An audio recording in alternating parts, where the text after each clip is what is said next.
First important article fiscal federalism से संबंधित है। आप जीएस पेपर 3 के इस टॉपिक से आर्टिकल को रिलेट कर सकते हो।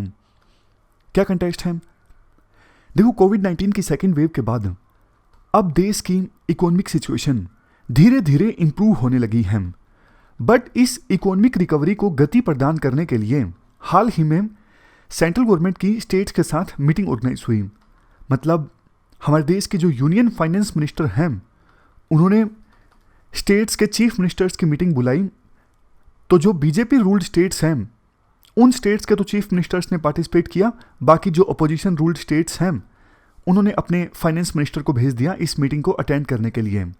खास बात देखो ये है, ये जो मीटिंग ऑर्गेनाइज हुई ना फाइनेंस मिनिस्टर की स्टेट के सीएम्स के साथ और स्टेट के फाइनेंस मिनिस्टर्स के साथ, ये मीटिंग जीएसटी काउंसिल के बैनर तले नहीं ऑर्गेनाइज हुई। मतलब जीएसटी काउंसिल के प्लेटफॉर्म पर नहीं ऑर्गेनाइज हुई, ना ही नीति आयोग के प्लेटफॉर्म पे ऑर्गेनाइज हुई। ये रेयर मीटिंग थी, स्पेशल मीटिंग थी अलग से, ताकि देश की इकोनॉमिक सिचुएशन को फर्दर इंप्रूव किया जा सके और डबल डिजिट ग्रोथ जो है हमारे देश की इकोनॉमी की वो इंश्योर की जा सके। तो क्या क्या डिस्कस हुआ इस मीटिंग में? सबसे पहला अहम फैसला तो देखो इस मीटिंग में ये लिया गया, आपको पता है सेंट्रल गवर्नमेंट रेवेन्यू को शेयर करती है स्टेट के साथ। मतलब सेस और सरचार्ज से जो रेवेन्यू प्राप्त होता है उसको तो नहीं शेयर किया जाता, बाकी बहुत सारा जो रेवेन्यू है स्टेट्स के साथ शेयर किया जाता है सेंटर के द्वारा। और किस रेशो में शेयर होता है रेवेन्यू? 41% मिलता है स्टेट्स को और बाकी बचा हुआ 59% मिलता है सेंटर को। एक साल में 14 इंस्टॉलमेंट्स के थ्रू ये रेवेन्यू सेंट्रल गवर्नमेंट स्टेट्स के साथ शेयर करती है। अभी खास ये हुआ, इस महीने 22 नवंबर को जो इंस्टॉलमेंट जानी थी ना सेंटर की तरफ से स्टेट्स को, वो इंस्टॉलमेंट डबल जाएगी। जैसे एग्जाम्पल के तौर पर जानी थी कुछ 47,000 करोड़ और अब जाएगी 95,000 करोड़। मतलब एडवांस में पैसा दिया जा रहा है सेंट्रल गवर्नमेंट के द्वारा स्टेट्स को। है उनका शेयर, बाद में जाना था लेकिन एडवांस में दे दिया। अब आपको लगेगा फायदा क्या हुआ है इसका? फायदा देखो ये हुआ है, जब स्टेट गवर्नमेंट को एडवांस में पैसा मिलेगा तो वो अच्छे से प्लान कर सकेंगे उन्हें कौन कौन से प्रोजेक्ट पे खर्चा करना है।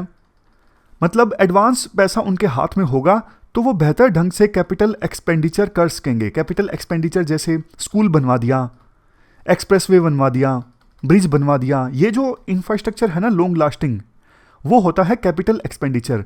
रेवेन्यू एक्सपेंडिचर में तो ये सब चीज़ें आती हैं, जैसे हर महीने सैलरी जाती है, हर महीने सैलरी जाती है, इससे इंफ्रास्ट्रक्चर थोड़ी ना क्रिएट हो रहा है। तो इसीलिए हर एक सरकार प्रयास करती है कि उनका रेवेन्यू एक्सपेंडिचर कम हो और कैपिटल एक्सपेंडिचर ज़्यादा हो। कैपिटल एक्सपेंडिचर ज़्यादा होगा तो देखो देश में इंफ्रास्ट्रक्चर क्रिएट होगा और ज़्यादा इकोनॉमिक एक्टिविटीज़ होंगी, देश की इकोनॉमिक ग्रोथ रेट ज़्यादा होगी, जीडीपी बढ़ेगी। इस मीटिंग में union finance minister Nirmala Sitharaman ने स्टेट से आह्वान किया, देखो हमें इंडिया को वर्ल्ड की सबसे ज़्यादा फास्टेस्ट ग्रोइंग इकोनॉमी बनाना है। इसके लिए आप प्रयास कीजिए, आप ज़्यादा से ज़्यादा इन्वेस्टमेंट को अट्रैक्ट कीजिए। कैसे? Ease of doing business promote करके। बिजनेस करना आपके स्टेट में आसान होना चाहिए ताकि ज़्यादा इन्वेस्टमेंट आपके स्टेट में आए। इसके अलावा आप लैंड एक्विजिशन प्रोसीजर को आसान कीजिए। आज के समय में हमारे देश में ना सबसे बड़ी दिक्कत यही है, मान लीजिए फॉरेन की कोई कंपनी आती है अमेजोन जैसी, तो वो इंडिया में अगर काम करना स्टार्ट करेगी तो उसे लैंड चाहिए ना। दिक्कत ये है लैंड एक्वायर करना हमारे देश में बहुत मुश्किल है। तो विभिन्न स्टेट्स गवर्नमेंट्स को आह्वान किया यूनियन फाइनेंस मिनिस्टर ने कि आप इन्वेस्टर्स के लिए लैंड बैंक इस्टेब्लिश कीजिए, ताकि कोई इन्वेस्टर आता है तो उस लैंड बैंक में से उस इन्वेस्टर को लैंड दिया जा सके और इन्वेस्टमेंट अट्रैक्ट करने में कम से कम दिक्कत आए। इसके अलावा यूनियन फाइनेंस मिनिस्टर ने यह भी सजेस्ट किया, जो सेंट्रल गवर्नमेंट का प्रोजेक्ट है ना एसेट को मोनेटाइज करने से संबंधित, वो प्रोग्राम आप भी लॉन्च कर सकते हो। आप सरकार की जो एसेट है, देश की जो एसेट है, वो बेचिए मत, लेकिन आप उसको लीज पर दे दीजिए। इससे आपको अच्छा खासा रेवेन्यू भी प्राप्त होगा और वो जो एसेट है वो अच्छे से मैनेज भी हो जाएगी। फॉर एग्जांपल हाईवे है, हाईवे पे अभी सरकार अगर टोल वसूलती है तो उसे लीज पर दिया जा सकता है किसी प्राइवेट कंपनी को कि आप टोल वसूलिए, हमें अपना शेयर दे दीजिए, मतलब इतने सालों तक आप हमें इतना रुपया दोगे, बदले में आप इस हाईवे को ऑपरेट कीजिए 20 सालों तक या फिर जितने भी सालों तक तय होता है। इसके बाद मीटिंग में पेट्रोल और डीजल के प्राइसेस का इशू भी डिस्कस हुआ। आपको पता है दिवाली के मौके पर सेंट्रल गवर्नमेंट ने पेट्रोल और डीजल पर एक्साइज ड्यूटी को कम कर दिया था ताकि पेट्रोल और डीजल के दामों को कम किया जा सके। तो कई सारे स्टेट्स को डर ये था, चूंकि अब एक्साइज ड्यूटी कम हुई है पेट्रोल और डीजल पर, मतलब सेंटर को कम रेवेन्यू प्राप्त होगा। सेंटर को कम रेवेन्यू प्राप्त होगा तो मतलब स्टेट्स को भी कम रेवेन्यू प्राप्त होगा। क्यों? क्योंकि सेंटर अपना 41% रेवेन्यू तो शेयर करती है ना स्टेट्स के साथ। लेकिन यहाँ पे union finance minister Nirmala Sitharaman ने बोला ऐसा नहीं होगा। क्यों?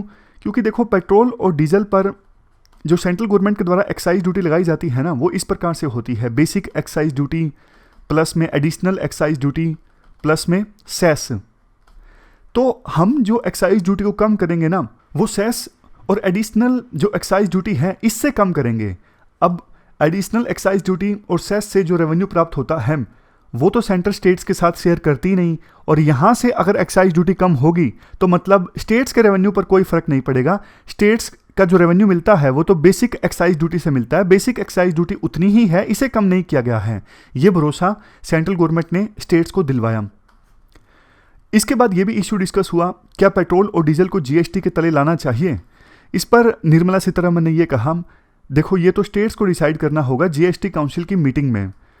सबसे बड़ी बात यह है, अगर पेट्रोल और डीजल को जीएसटी के अंतर्गत लाया जाता है तो इस पे टैक्स कितना होगा, इस पे सबसे बड़ा विवाद है। क्योंकि 18% टैक्स तो हो नहीं सकता। अगर 18% टैक्स होगा तो फिर स्टेट्स और सेंटर को बहुत ज़्यादा नुकसान होगा रेवेन्यू का। तो कितना टैक्स होना चाहिए पेट्रोल और डीजल पर अगर ये जीएसटी के अंतर्गत आता है, इसको लेके अगर रजामंदी हो गई तो फिर जीएसटी के अंतर्गत लाया जा सकता है पेट्रोल और डीजल को। लेकिन इस पर रजामंदी होती अभी फिलहाल दिखाई नहीं देती है। और देखो काफ़ी सारे सजेशंस दिए जाते हैं इस मीटिंग से संबंधित। आर्टिकल में कहा जाता है, सबसे पहली बात, ये रेयर मीटिंग ऑर्गेनाइज हुई, ये एक एग्जाम्पल है अच्छा किस प्रकार से टीम इंडिया मतलब सेंटर प्लस में स्टेट्स दोनों मिल के काम कर रहे हैं देश की इकोनॉमिक सिचुएशन को इंप्रूव करने के लिए। और कुछ सजेशंस इस प्रकार से हैं, ऐसी मीटिंग्स आगे भी ऑर्गेनाइज होनी चाहिए। FRBM एक्ट यानी physical responsibility and budget management act के अंतर्गत स्टेट्स की जो बोरोइंग लिमिट्स हैं उन्हें इंक्रीज कर देना चाहिए। नेक्स्ट सजेशन ये है, सेंट्रल गवर्नमेंट जो स्टेट्स के साथ रेवेन्यू शेयर करती है ना स्कीम्स के लिए, मतलब जो फंड्स एलोकेट होते हैं स्कीम्स के लिए, उनको भी टाइमली रिलीज करना जरूरी है। जैसे हमने काफ़ी बार आर्टिकल डिस्कस किया है, मनरेगा की जो पेमेंट है वो काफ़ी ज़्यादा डिले से होती है, लेट से होती है। नेक्स्ट पॉइंट, एक ट्रांसपेरेंट मैकेनिज्म होना चाहिए। कई बार देखो सेंट्रल गवर्नमेंट को पता होता है कि ये बड़ी कंपनी हमारे देश में आने वाली है, तो फिर सेंट्रल गवर्नमेंट ये लीड जो है कि ये पोटेंशियल इन्वेस्टर है, ये आ सकता है, देश में बात चल रही है, ये लीड स्टेट्स के साथ शेयर करें ताकि स्टेट्स जो है आपस में उनका हेल्दी कंपटीशन हो सके उस इन्वेस्टर को अपने राज्य में अट्रैक्ट करने के लिए। समझ गए? जैसे मैं आपको एग्जांपल देता हूं, अमेजॉन कंपनी के मालिक की बात हो गई सेंट्रल गवर्नमेंट से कि हम आने वाले हैं, तो फिर सेंट्रल गवर्नमेंट ना सभी स्टेट्स को बता दे कि ये कंपनी आने वाली है, अब आप जोर लगा लो, कोशिश कर लो कि ये आपके स्टेट में आ जाए। नेक्स्ट पॉइंट, फॉरेस्ट और इन्वायरमेंट क्लियरेंस पर भी एक क्लियर पॉलिसी होनी चाहिए। इसको लेके भी काफ़ी बार विवाद क्रिएट हो जाता है। बहुत सारे स्टेट्स के जो प्रोजेक्ट हैं फंस जाते हैं सिर्फ फॉरेस्ट और इन्वायरमेंट क्लियरेंस की वजह से। इसके बाद एक इशू देखो सिंगल विंडो क्लियरेंस से संबंधित है। हमारे देश में ना कोई बिजनेस स्टार्ट होता है तो बहुत सारी क्लियरेंस लेनी पड़ती है सरकार से। बिजनेस इस्टेब्लिश करने से पहले, लैंड एक्वायर से करने से पहले, इलेक्ट्रिसिटी कनेक्शन लेने से पहले, पानी का कनेक्शन लेने से पहले इतनी सारी क्लियरेंस लेने पड़ती है ना, तो बिजनेसमैन को लगता है कि यार कोई झंझट मोल ले लिया बिजनेस स्टार्ट करके। तो कई सालों से सरकार प्रयास कर रही है कि सिंगल विंडो क्लियरेंस का सिस्टम होना चाहिए कि एक ही क्लियरेंस ले और अपने आप सारी क्लियरेंस बिजनेसमैन को मिल जाए, बिजनेस जो स्टार्ट कर रहा है। तो कई सारे राज्य ऐसे हैं जो सिंगल विंडो क्लियरेंस का सिस्टम लेकर आ गए हैं, लेकिन अभी भी कई सारे राज्य ऐसे हैं जो सिंगल विंडो क्लियरेंस सिस्टम नहीं ला पाए हैं। जैसे यहाँ पर देखो सिर्फ 10 स्टेट्स ऐसे हैं जिन्होंने इन्वेस्टर्स के लिए सिंगल विंडो क्लियरेंस सिस्टम को ज्वाइन किया है। अगले महीने 4 और राज्य ज्वाइन करेंगे, लेकिन अभी भी बहुत सारे राज्य और यूटी ऐसे हैं जो सिंगल विंडो क्लियरेंस सिस्टम को नहीं ज्वाइन कर पाए हैं। उन्हें जल्द से जल्द इस सिस्टम को ज्वाइन करना चाहिए। तो ये हमने पूरा आर्टिकल डिस्कस किया। चलते हैं आगे। इसके बाद देखो नेक्स्ट आर्टिकल सी राजा मोहन का टर्की से संबंधित है। आप जीएस पेपर सेकंड के इस टॉपिक से आर्टिकल को रिलेट कर सकते हो। देखो, जैसे हमारे देश में हिंदू कम्युनिटी के लोग सबसे ज़्यादा रहते हैं। हिंदू कम्युनिटी के लोग और कहाँ पे रहते हैं? नेपाल में है, जैसे मान लीजिए मालदीव में है। तो जहाँ जहाँ पे हिंदू कम्युनिटी के लोग ज़्यादा रहते हैं, उन देशों का मान लीजिए एक ग्रुप बनाया जाता है, जैसे पैन हिंदू काउंसिल। इस पैन हिंदू काउंसिल में वो देश होंगे जहाँ पे हिंदूज जो हैं मेजोरिटी में हैं, या फिर हिंदू कम्युनिटी के लोग अच्छी खासी संख्या में हैं। ये देखो सिर्फ एक हाइपोथेटिकल सिचुएशन है, ऐसा कुछ नहीं होने वाला है, लेकिन ये मैं आपको एग्जाम्पल देने के लिए बताना चाहता था। इसी प्रकार से जो टर्किश एथनिसिटी के लोग हैं ना, वो काफ़ी सारे देशों में रहते हैं। टर्किश एथनिसिटी के लोग सिर्फ टर्की में नहीं रहते, वो सेंट्रल एशिया में भी रहते हैं, वो चाइना में भी रहते हैं, जहाँ पे चाइनीज सरकार उनके ऊपर अत्याचार करती है। तो टर्की ने क्या किया है, ऐसे देशों को मिला के एक ग्रुप बनाया है। ग्रुप तो देखो पहले ही था, लेकिन वो ठंडे बस्ते में था। पहले काउंसिल ऑफ टर्की स्टेट्स थी, जो 2009 में फॉर्म हुई थी। इसमें टर्की, अजरबैजान, किर्गिस्तान, कजाकिस्तान ये देश शामिल हैं। लेकिन अब इस काउंसिल को एलिवेट करके organisation of Turkey states group establish कर दिया गया है। ये उन देशों का ग्रुप है जिसमें टर्किश कम्युनिटी के लोग रहते हैं। अब देखो इस आर्टिकल में ना बहुत सारी ऐसी डिटेल्स हैं, जैसे कब पहले ये काउंसिल बनी थी, टर्की के कौन से राष्ट्रपति थे जिन्होंने ये काउंसिल बनवाई, और कब ये जो काउंसिल थी वो ज़्यादा एक्टिव हो गई। ये सब चीज़ें हमारे लिए काम की नहीं हैं। मतलब इस पर यूपीएससी क्वेश्चन नहीं पूछेगी, क्योंकि इंडिया का इसमें कोई इन्वॉल्वमेंट नहीं है। तो फिर क्वेश्चन ये उठता है, इंडिया के लिए क्यों इंपॉर्टेंट है ये टर्किश काउंसिल? मतलब इंडिया का क्या लेना देना है, हमें डिस्कस ही क्यों कर रहे हैं? इसका आंसर देखो ये है, इससे पता ये लगता है कि टर्की जो है किस प्रकार से, हम हमेशा डिस्कस करते हैं टर्की के जो राष्ट्रपति हैं अर्दगन, वो इस्लामिक वर्ल्ड के लीडर बनना चाहते हैं, तभी वो ये सब कुछ कर रही हैं। जैसे देखो एक समय में आपको याद होगा आज़ादी के बाद नेहरू ग्लोबल पॉलिटिक्स में ना बड़ा रोल प्ले किया करते थे। जैसे नैम मूवमेंट उन्होंने स्टार्ट की, बड़े बड़े इश्यूज़ पे वो मीडिएशन करवाने की बात बोला करते थे। टर्की ना आज के समय में वही रोल प्ले कर रहा है जो एक समय में नेहरू के कार्यकाल में इंडिया ने किया था। जैसे अजरबैजान और आर्मेनिया की लड़ाई हुई, अजरबैजान को बढ़िया बढ़िया ड्रोन दिए टर्की ने, और उसकी बदौलत अजरबैजान ने आर्मेनिया को हरा भी दिया। इसके अलावा अफगानिस्तान में देख लीजिए किस प्रकार से टर्की एक्टिव रोल प्ले करने की सोच रहा था। तालिबान को प्रपोजल दिया टर्की ने कि काबुल एयरपोर्ट को हम ऑपरेट करेंगे, जबकि देखो अफगानिस्तान से टर्की का कोई डायरेक्ट कनेक्शन नहीं है, बॉर्डर कंट्री थोड़ी ना है अफगानिस्तान का टर्की। लेकिन वही बात कि बड़ा रोल प्ले करना चाहते हैं टर्की के राष्ट्रपति अर्दगन, उनकी एम्बिशंस बड़े हैं, उनकी इच्छाएं बड़ी हैं। वो ग्लोबल पॉलिटिक्स में बड़ा रोल प्ले करके अपने नेशनल इंटरेस्ट को सर्व करना चाहते हैं। यही नेहरू चाहते थे। इसीलिए पिछले 3 दशकों में ना टर्की ने अपनी सॉफ्ट पावर को इंक्रीज करने के लिए काफ़ी सारे इनिशिएटिव्स लिए हैं, एजुकेशन संबंधित, कल्चर संबंधित और रिलीजन संबंधित। और टर्की की जो हार्ड पावर है ना, जैसे टर्की की इकोनॉमी, टर्की की मिलिट्री, ये भी बहुत सारे देशों को अट्रैक्ट कर रही है। जैसे अजरबैजान ने किस प्रकार से आर्मेनिया को हराया, ये बात ना काफ़ी सारे सेंट्रल एशियन कंट्रीज़ ने देखी। इसीलिए बहुत सारे देश जो हैं सेंट्रल एशिया के, वो टर्की के साथ अपना कोऑपरेशन इंक्रीज करना चाहते हैं। आज के समय में सेंट्रल एशिया में 5000 टर्किश कंपनीज ऑपरेट कर रही हैं। सेंट्रल एशिया के साथ जो टर्किश ट्रेड है वो $10 बिलियन से ज़्यादा का है। एक कॉरिडोर है, transport corridor, lapis lazuli corridor. ये जो लेपिस लजूली कॉरिडोर है, ये टर्की को अफगानिस्तान से जोड़ता है वाया तुर्कमेनिस्तान। अगर प्री में क्वेश्चन पूछे यूपीएससी, टर्की एक और ट्रांसपोर्ट कॉरिडोर बना रहा है सेंट्रल एशिया तक, जो आगे चाइना, जॉर्जिया, अजरबैजान इन सब देशों में भी जाएगा। कजाकिस्तान ने एग्रीमेंट साइन किया टर्की के साथ डिफेंस और सिक्योरिटी कोऑपरेशन का। तो ये सब चीज़ें जो हो रही है ना टर्की और सेंट्रल एशियन कंट्रीज़ के बीच, इससे होता क्या है, सेंट्रल एशियन कंट्रीज जो देखो मेनली अभी रशिया और चाइना पर डिपेंडेंट हैं, उनको भी अपनी इकोनॉमी को डाइवर्सिफाई करने का एक मौका मिलता है। और टर्की जो बड़ा रोल प्ले करने लगा है ना सेंट्रल एशिया में, इससे जो यूरेशिया की जियोपॉलिटिक्स है ना वो और भी ज़्यादा कॉम्प्लेक्स हो रही है। तो अब इंडिया को ना टर्की के साथ एंगेज करना चाहिए। अब आपके मन में आया होगा, अरे टर्की के साथ तो हमारे रिलेशंस ख़राब है ना, टर्की कश्मीर के मुद्दे पर हमेशा पाकिस्तान का साथ देता है, और भी दूसरे इश्यूज़ को लेके, अफगानिस्तान के इशू को लेके, पाकिस्तान के इशू को लेके टर्की के साथ हमारे डिफरेंसेस हैं, हमारी नहीं बनती टर्की के साथ, ये बात सच है। लेकिन देखो राइटर ये कहते हैं, अगर आपकी किसी दूसरे देश के साथ नहीं भी बनती है, डिफरेंसेस हैं, तो भी आपको उसके साथ एंगेज करना चाहिए। ये आप टर्की से ही सीख सकते हो।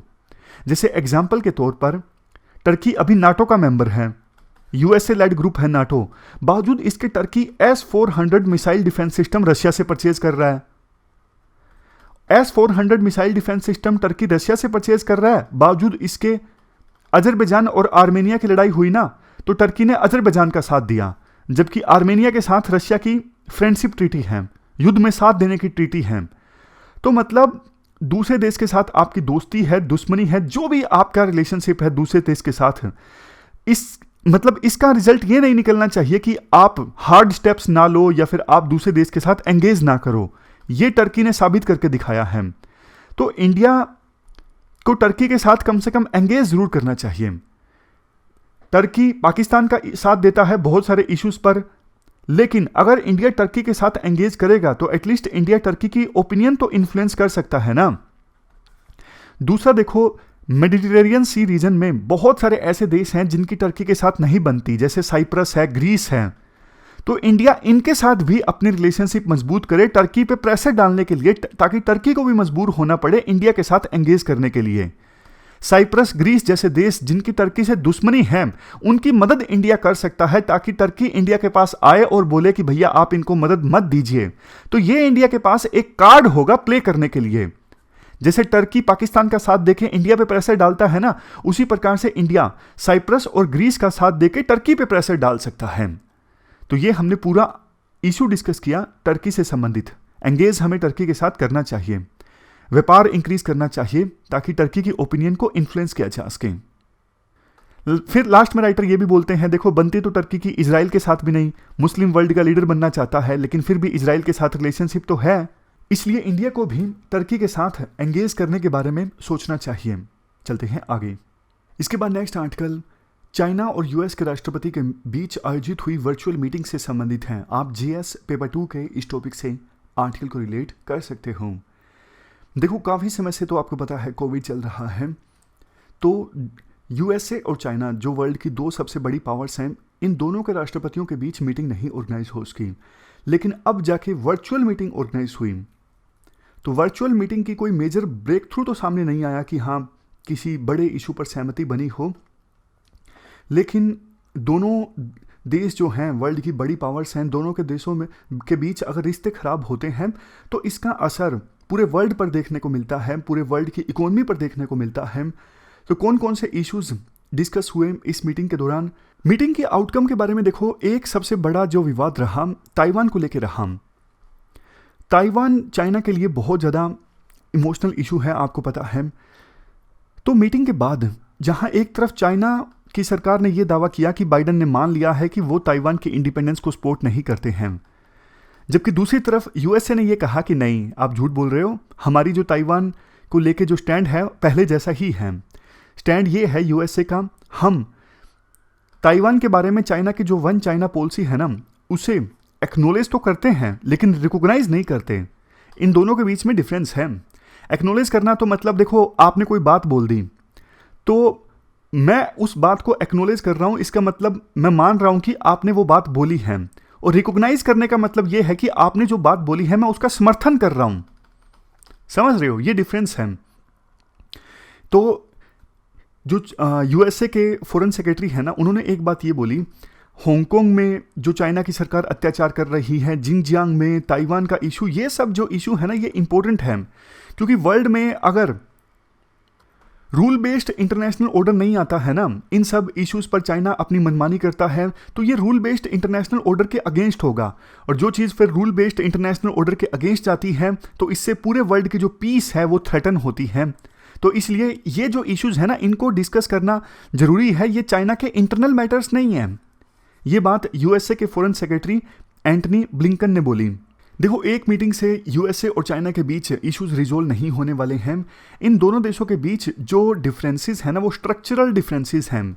चाइना यूएसए को रिप्लेस करके सबसे बड़ी पावर दुनिया की बनना चाहता है और यूएसए ऐसा नहीं होने देना चाहता। तो दोनों देशों के बीच में डिफरेंसेस रिजोल्व होंगे ऐसी संभावना फ्यूचर में भी नहीं है, बल्कि कन्फ्लिक्ट और ज़्यादा बढ़ेगा दोनों देशों के बीच वर्ल्ड में अपनी सुपरमेसी को कायम करने के लिए, इस्टाब्लिश करने के लिए। यूएसए तो है ही, यूएसए चाहता है स्टेटस को रहे, जैसा चल रहा है वैसा ही रहे। लेकिन चाइना रिविजनिस्ट पावर है, मतलब चाइना चाहता है रिवीजन हो वर्ल्ड ऑर्डर में, यूएसए को रिप्लेस करके हम दुनिया की सबसे बड़ी पावर बने। तो ये कुछ पॉइंट्स हमने यूएसए चाइना से संबंधित डिस्कस किए। इसके बाद अगला आर्टिकल स्टेट फाइनेंस कमीशन से संबंधित है। आप जीएस पेपर 2 के इस टॉपिक से आर्टिकल को रिलेट कर सकते हो। ये सारे एस्पेक्ट्स हम कवर करेंगे इस आर्टिकल के डिस्कशन में। देखो, 73rd और 74th कॉन्स्टिट्यूशनल अमेंडमेंट में ये साफ तौर पे कहा गया था, जब ये अमेंडमेंट्स आई थी तो आर्टिकल 243I ऐड किया गया और 243Y भी ऐड किया गया। 243I ये कहता है संविधान का कि स्टेट गवर्नर को हर 5 साल में एक स्टेट फाइनेंस कमीशन का गठन करना है। जैसे देखो, यूनियन लेवल पे प्रेसिडेंट के द्वारा हर 5 साल के बाद यूनियन फाइनेंस कमीशन का गठन किया जाता है, उसी प्रकार से ये प्रोविजन 93 के आसपास किया गया था जब 73rd और 74th कॉन्स्टिट्यूशनल अमेंडमेंट्स आई थी। काम क्या होगा इन स्टेट फाइनेंस कमीशंस का? जैसे देखो, यूनियन फाइनेंस कमीशंस का काम होता है फॉर्मूला तय करना जिसके बेसिस पे रेवेन्यू शेयर किया जाएगा सेंट्रल गवर्नमेंट के द्वारा स्टेट गवर्नमेंट के साथ में, रिकमेंडेशंस देना कैसे स्टेट गवर्नमेंट्स जो हैं वो अपना रेवेन्यू और अच्छे ढंग से मोबिलाइज कर सकें। तो इस प्रकार की रिकमेंडेशंस देना काम होता है यूनियन फाइनेंस कमीशन का। उसी प्रकार से स्टेट फाइनेंस कमीशन को भी काम दिया गया है कि वो लोकल लेवल पे जो पंचायत होती हैं, पंचायती राज इंस्टीट्यूशंस या फिर म्यूनसिपैलिटीज़, इनके साथ रेवेन्यू शेयरिंग का फॉर्मूला तय करें ताकि ज़्यादा से ज़्यादा लोकल बॉडीज़ को रेवेन्यू दिया जा सके। इसके साथ साथ प्रोविजंस करना, रिकमेंडेशंस देना कि ये लोकल लेवल पे बॉडीज़ जो हैं, टियर 3 गवर्नमेंट्स की बॉडीज़, ये कैसे अपने रेवेन्यू को मोबिलाइज कर सकती हैं, यानी कैसे अपने रेवेन्यू को इंक्रीज कर सकती हैं। तो ये काम दिया गया था स्टेट फाइनेंस कमीशंस को। तो क्वेश्चन यही उठता है, क्या इन स्टेट फाइनेंस कमीशंस ने अपना काम अच्छे से किया? इसका आंसर है नो। अगर देखो उन्होंने काम अच्छे से किया होता तो आज हम ये आर्टिकल क्यों डिस्कस कर रहे होते? देखो, नॉर्मल सा रूल ये है, जब आप किसी बॉडी को पावर देते हो ना काम करने की, जैसे लोकल बॉडीज़ को फंक्शंस दिए गए कि आपको ये काम करना है, तो भैया आप फाइनेंस भी तो दो ना। बिना पैसों के कोई कैसे काम करेगा? अब आप देख लीजिए, संविधान में प्रोविजंस हैं साफ साफ, स्टेट गवर्नमेंट्स क्या टैक्स कलेक्ट करेगी, यूनियन गवर्नमेंट क्या टैक्स कलेक्ट करेगी, कौन सा टैक्स कलेक्ट करेगी, और स्टेट गवर्नमेंट के पास रेवेन्यू कम होगा तो इसी वजह से रेवेन्यू शेयरिंग की भी बात कही गई है। सब कुछ संविधान में साफ साफ पे बोल रखा है। लेकिन 73rd 74th अमेंडमेंट के बाद जब लोकल बॉडीज़ बनी और उनको फाइनेंशियल पावर्स देने की बारी आई तो स्टेट गवर्नमेंट्स ने विरोध कर दिया, नहीं, उनको लोकल बॉडीज़ को हम अपने हिसाब से फाइनेंशियल पावर दे देंगे, उनके रेवेन्यू का हम जुगाड़ करके दे देंगे। अगर संविधान में उनके लिए रेवेन्यू का प्रोविजन किया जाता है तो ये तो हमारी जो पावर्स हैं वो कम हो जाएंगी। तो स्टेट गवर्नमेंट्स ने विरोध किया था। स्टेट गवर्नमेंट्स ने बोला था कि हम अपने आप फाइनेंशियल रिसोर्सेज इकट्ठा कर लेंगे, मोबिलाइज कर लेंगे लोकल गवर्नमेंट्स के लिए, आप संविधान में इसका प्रोविजन मत कीजिए। लेकिन देखो, स्टेट गवर्नमेंट्स ने ऐसा किया नहीं। उन्होंने बोल तो दिया लेकिन उन्होंने ऐसा किया नहीं। हर 5 साल में जो स्टेट फाइनेंस कमीशन गठित करने की बात हुई थी ना 73rd 74th कॉन्स्टिट्यूशनल अमेंडमेंट में, उसको भी बहुत ही कम स्टेट गवर्नमेंट्स ने फुलफिल किया है। अब देखो 1993 के आसपास ये 73rd और 74th कॉन्स्टिट्यूशनल अमेंडमेंट आई थी और अब चल रहा है 2021। तो सभी स्टेट्स में 5वां या फिर सिक्स्थ, स्टेट फाइनेंस कमीशन का कार्यकाल चलना चाहिए कायदे से, क्योंकि ऑलमोस्ट 30 साल पूरे हो चुके हैं। हर 5 साल बाद स्टेट फाइनेंस कमीशन का गठन करना था, लेकिन बहुत कम स्टेट्स ऐसे हैं जहां पे 5वां या फिर 6ठा स्टेट फाइनेंस कमीशन काम कर रहा है। 15 स्टेट्स ऐसे हैं और ज़्यादातर स्टेट्स में अभी सिर्फ दूसरे या फिर तीसरे स्टेट फाइनेंस कमीशन ने भी अपनी रिकमेंडेशंस को सबमिट नहीं किया है।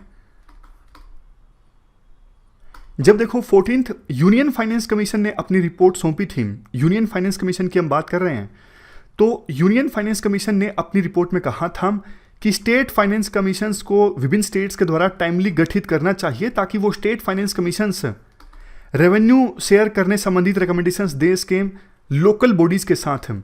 क्योंकि देखो जब स्टेट फाइनेंस कमीशन का गठन होगा तभी वो लोकल बॉडीज के साथ रेवेन्यू शेयरिंग की रिकमेंडेशन देंगे ना, तभी वो बोलेंगे कि कैसे लोकल बॉडीज अपने रेवेन्यू को इंक्रीज कर सकते हैं। अगर स्टेट फाइनेंस कमीशन का गठन होगा ही नहीं तो वो लोकल बॉडीज के रेवेन्यू को इंक्रीज करने संबंधित रिकमेंडेशंस देंगे कैसे। तो इसीलिए 14th यूनियन फाइनेंस कमीशन ने बोला था कि विभिन्न स्टेट्स को इसमें डिले नहीं करना चाहिए, हर 5 साल के बाद स्टेट फाइनेंस कमीशन का गठन करना चाहिए। अब जो 15th यूनियन फाइनेंस कमीशन है वो एक कदम आगे बढ़ गया है। 15th फाइनेंस कमीशन में बोला है 4,36,361 करोड़ की ग्रांट आपको तभी मिलेगी जब आप स्टेट फाइनेंस कमीशन का गठन करोगे। और 15th फाइनेंस कमीशन की रिपोर्ट में यह भी बोला गया है कि मार्च 2024 के बाद स्टेट को कोई ग्रांट रिलीज नहीं की जाएगी अगर वो स्टेट फाइनेंस कमीशन का गठन नहीं करते हैं जिसका कॉन्स्टिट्यूशनल प्रोविजन है। अब देखो 15th फाइनेंस कमीशन ने तो ये सब कुछ बोल दिया, अब उस पर आज कमेंट कर रहे हैं राइटर कहते हैं देखो अगर वेरियस स्टेट गवर्नमेंट्स के द्वारा स्टेट फाइनेंस कमीशंस का गठन कर भी दिया गया तो भी कोई ज़रूरी नहीं कि फिर लोकल बॉडीज़ को फंड्स मिलने स्टार्ट हो जाएंगे, क्योंकि देखो बहुत सारे इश्यूज हैं। अभी तक का एक्सपीरियंस ये कहता है पिछले 30 सालों में स्टेट गवर्नमेंट अगर सीरियस है तो फिर लोकल बॉडीज़ को पर कैपिटा रेवेन्यू का डेवल्यूशन 6,101 तक भी हो सकता है, जिसका प्रोविजन कर्नाटक सरकार के द्वारा किया गया स्टेट फाइनेंस कमीशन की रिकमेंडेशंस के बाद। और उड़ीसा की सरकार ने सिर्फ पर कैपिटा 147 रुपये दिए लोकल बॉडीज को स्टेट फाइनेंस कमीशन की रिकमेंडेशंस के बाद। ये बिल्कुल ही नाम मात्र का रकम है 141 रुपये। तो वेरिएशंस इतनी ज़्यादा है। कहने का पॉइंट समझ गए आप, बात सिर्फ स्टेट फाइनेंस कमीशंस के गठन करने की नहीं है, बात यह भी है ना कि स्टेट फाइनेंस कमीशन एक्चुअल में ऐसी रिकमेंडेशंस दें जिससे लोकल बॉडीज और ज़्यादा फाइनेंशियली इंपावर हो।